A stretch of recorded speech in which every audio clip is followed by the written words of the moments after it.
Murang hotel ba ang hanap mo? Para sa'yo to. Tingnan natin ang loob.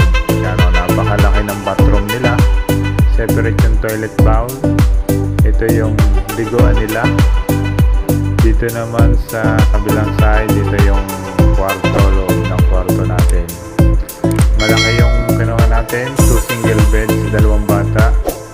Yan yung table, may TV. Yan. At ito naman yung queen size bed para sa amin.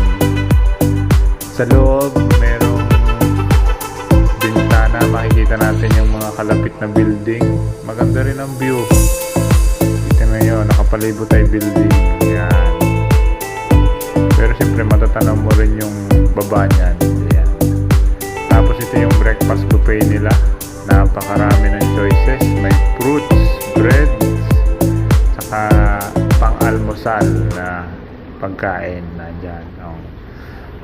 Marami kayong pagpipilian, mai-enjoy ng bata at mag-i-enjoy rin ang matatanda. Swak talaga sa pamilya ito. Yan.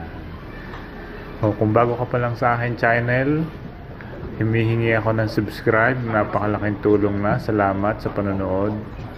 Yan, napakarami ng choices.